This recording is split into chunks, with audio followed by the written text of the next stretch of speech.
9 पढ़ रहे थे। हमारा चैप्टर था सच्ची मित्रता। इसको लेसन को हमने रीडिंग कर लिया था। अब इसके क्वेश्चन आंसर देखेंगे। पहला क्वेश्चन दिया हुआ आपको, श्री कृष्ण का राजमहल कहाँ था। जो श्री कृष्ण जी रहते थे वो कौन सी जगह पर उनका महल था। श्री कृष्ण का राजमहल द्वारकापुरी में था। कहाँ था? द्वारकापुरी में। अगला है, चावलों की पोटली किसने भेजी थी। जो सुदामा चावल लेके आया था वो पोटली थी चावलों की, वो किसने भेजी थी। चावलों की पोटली सुदामा की पत्नी ने भेजी थी। अगला है, सुदामा द्वारका में कितने दिन रहे। तो सुदामा द्वारका में 10-15 दिन रहे। कितने दिन रहे? 10-15 दिन रहे। अब अगला क्वेश्चन है, लिखित में दी हुई आपको, द्वारपाल ने श्री कृष्ण को सुदामा का क्या परिचय दिया। परिचय यानी सुदामा के बारे में क्या बताया। द्वारपाल यानी जो गेट पे रहते हैं, महल के अंदर आने जाने को रोकते हैं, वो कौन होते हैं? द्वारपाल। द्वार होते हैं गेट, और उसके जो रखवाली करते हैं वो द्वारपाल। वो क्या है, श्री कृष्ण का क्या परिचय, श्री कृष्ण को सुदामा का क्या परिचय दिया उन्होंने। तो देखो, द्वारपाल ने श्री कृष्ण को बताया कि एक दुबला पतला गरीब ब्राह्मण, क्या है? दुबला पतला है, कमजोर सा है और गरीब ब्राह्मण लग रहा है, गरीब ब्राह्मण है, जिसका नाम सुदामा है। क्या नाम बताया उसने? सुदामा। सुदामा है, वो आपसे मिलना चाहता है। कौन मिलना चाहता है? सुदामा। सुदामा के लिए बोला गया है कि वो दुबला पतला है और गरीब ब्राह्मण है, और उसका नाम क्या है? सुदामा है, और वो आपसे मिलना चाहता है, श्री कृष्ण जी से मिलना चाहता है। अगला प्रश्न है, सुदामा के पैरों की हालत कैसी हो गई थी। क्या है? वो नंगे पांव आया था, उसके पैरों में कांटे चुभ गए थे। तो क्या है? सुदामा के पैर नंगे होने के कारण कांटे चुभ गए थे। अब जो सुदामा है उसके पैर जो नंगे पांव आया था आते रास्ते में, उसमें क्या है? कांटे चुभ गए थे, और वो जो श्री कृष्ण जी है उनको देख के उनकी आंखों में आंसू आने लगे कि इनके पैर कैसे हो गए हैं। अब अगला क्वेश्चन दिया आपको, माखन चोर किसे कहा गया है और क्यों। तो देखो, माखन चोर श्री कृष्ण को कहा गया है क्योंकि वो पूरी नगरी का माखन चुरा कर खाते थे। श्री कृष्ण जी क्या है, उनको माखन अच्छा लगता है, और वो जो लेडीज होती थी, वहाँ की औरतें होती थी, वो अपना दूध दही भिगो के और वो रखती थी उस पर वहाँ की क्या है, जो पूरी औरतें, जो उस नगरी की जो औरतें थी, वो क्या है, माखन निकाल के और रखती थी। वो मटके में ऊंचा लटका देती थी उसको, और श्री कृष्ण जी क्या करते थे, पूरी नगरी में जाके और सभी का माखन चुरा के खाते थे। तो क्या है, माखन चोर श्री कृष्ण को कहा गया है। किसको कहा गया है? श्री कृष्ण को, क्योंकि वो पूरी नगरी का माखन चुरा कर खाते थे। आगे है, श्री कृष्ण ने सुदामा को क्या क्या दिया। जब वो सुदामा वहाँ से द्वारकापुरी से वापस घर आ रहे थे तो श्री कृष्ण ने उनको क्या क्या दिया। श्री कृष्ण ने सुदामा को महल दिया, अन्न धन और सुख के सारे साधन बिना मांगे दिए। बिना मांगे यानी कि सुदामा ने वहाँ पे जाके गया तो था सहायता लेने के लिए, पर क्या है, सुदामा ने वहाँ जाके कुछ भी नहीं मांगा और श्री कृष्ण जी से, और वो जैसे गया था वैसे ही वापस आ गया।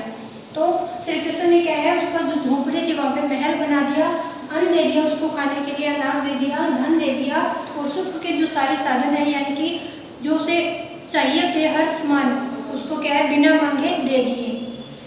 अब आगे देखो, आप ना ये बुक में देखेंगे, पाठ के अनुसार इन घटनाओं को इनके उचित घटनाक्रम से लिखिए। हमें ये लाइनें दे के आगे पीछे देखिए, इनको सही लेसन में आए वैसे लगानी है। तो देखो, पहली है श्री कृष्ण और सुदामा गले मिलते हैं। दूसरी है सुदामा ने झोंपड़ी की जगह महल देखा। तीसरी है द्वारपाल ने ब्राह्मण का नाम सुदामा बताया। चौथी है श्री कृष्ण स्वयं सामने नीचे बैठे। और पांचवी है श्री कृष्ण ने मुट्ठी भर चावल मुंह में डाले। और छठी है सुदामा ने पोटली बगल में छिपाई। अब देखो, इनको लिखना है कि जो पहली लाइन है उस पर हम 1-2 नंबर लगाएंगे। अब देखो, पहले क्या है, द्वारपाल ने ब्राह्मण का नाम सुदामा बताया। जब वो सुदामा आया था तो स्टार्टिंग में यही हुआ था कि द्वारपाल आया था और ब्राह्मण का नाम क्या बताया, सुदामा। तो ये क्या है, पहला। आगे है श्री कृष्ण और सुदामा गले मिले। वो सुदामा बताने के बाद नाम सुनते ही क्या है, श्री कृष्ण दौड़ के जाते हैं और सुदामा को गले लगाते हैं, ये दूसरा। और श्री कृष्ण समय सामने नीचे बैठे और उनको सिंहासन पर बिठाया और बाद में क्या वो खुद नीचे बैठ गए, तो क्या है तीसरी लाइन। इसके बाद है, आगे देखेंगे, इसके बाद है सुदामा ने पोटली बगल में छिपाई, क्योंकि वो उसे शर्म आ रही थी, मैं चावल ही लेके आई और कुछ नहीं लेके आई, इसके लिए वो भी कच्चे चावल। तो क्या सुदामा ने पोटली बगल में छिपाई, ये है चौथी लाइन। और श्री कृष्ण ने मुट्ठी भर चावल मुंह में डाले, ये है पांचवी लाइन। और ये देखो सुदामा ने झोंपड़ी की जगह महल देखा, ये है छठी लाइन। ये अपनी बुक में फिल कर लेना इनको। अगला क्वेश्चन दिया हुआ आपको, इन शब्दों के विलोम शब्द लिखिए। अब देखो इधर शब्द दिए हुए, इनके विलोम शब्द लिखने हैं। तो पहला है पतला, पतला विलोम शब्द क्या आएगा इसका, मोटा। बहुत कम, गरीब अमीर, दूर पास, अपना पराया, कच्चा पक्का, अंदर बाहर, चलना रुकना। ये अपनी बुक में फिल कर लेना, ये इसको नोटबुक में भी लिख लेना। आगे है तीसरा क्वेश्चन दिया है, इन शब्दों का उनके अर्थों के अर्थों के साथ मिलान कीजिए। तो ये शब्द देखिए, इनका जो अर्थ है वहाँ पे मिलान करना है। द्वार, द्वार किसको बोलते हैं, दरवाजा, तो ये इसका क्या आएगा, दरवाजा। दुबला, दुबला यानी कमजोर, कमजोर। मित्र, दोस्त, मित्र का क्या आएगा, दोस्त। पैर, पाँव, पैर पाँव, पैर भी बोल सकते हैं हम, पाँव भी बोल सकते हैं। बहुत, अधिक, बहुत भी बोल सकते हैं, अधिक भी बोल सकते हैं। इसका अर्थ है फूल, फूल, पुष्प, फूल, और ये क्या है, पुष्प। ये इसके मिलान है, ये अपनी बुक में कर लेना। अब आगे देखो चौथा दिया हुआ है, कुछ संज्ञा शब्द किसी विशेष वस्तु, स्थान या प्राणी का बोध कराती है। क्या है, वस्तु का, स्थान का या प्राणी का बोध कराते हैं, उन्हें व्यक्तिवाचक संज्ञा कहते हैं। जैसे आम, कुतुब मीनार आदि। और जो आम होता है वो क्या है, ग्रुप होता है इसका भी, लंगड़ा आम, दशहरी आम, ये बहुत कई प्रकार के आम होते हैं। तो ये क्या है, इसका एक ग्रुप होता है, तो इसको व्यक्तिवाचक में लिया गया है। कुतुब मीनार, ये किसी कुतुब मीनार एक ही है तो उसका ये नाम दिया गया है, स्थान का नाम, ठीक है। इन वाक्यों से व्यक्तिवाचक संज्ञा शब्दों को छांट कर लिखिए। अब पहला है, अरे कहना तू कैसा है, तो कहना लिखा हुआ है, कहना यानी व्यक्तिवाचक है, ये किसी व्यक्ति का नाम है तो कहना। अब देखो द्वारका पूरी गुजरात में है, गुजरात किसी स्थान का नाम है, ये भी स्थान का है पर मेन क्या है, गुजरात, तो ये गुजरात, यहाँ लिख लेना गुजरात को। उसने अपना नाम सुदामा बताया, सुदामा क्या है, व्यक्तिवाचक है, तो सुदामा यहाँ लिख लेना।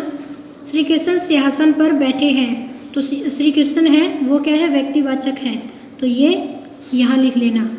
अब आगे देखो अगला क्वेश्चन दिया है 5 क्वेश्चन, जो उत्तर सही है उसके सामने सही का निशान लगाइए।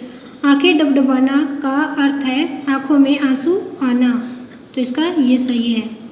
इनमें से संयुक्त अक्षर वाला शब्द है।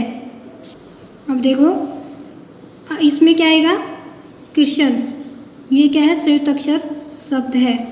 इनमें शुद्ध शब्द है। अब कहानी, कहानी, सॉरी कहानी, कहानी, कहानी, तो कहानी, ये जो कहानी है ये क्या है, सही है, इसको ये राइट कर लेना।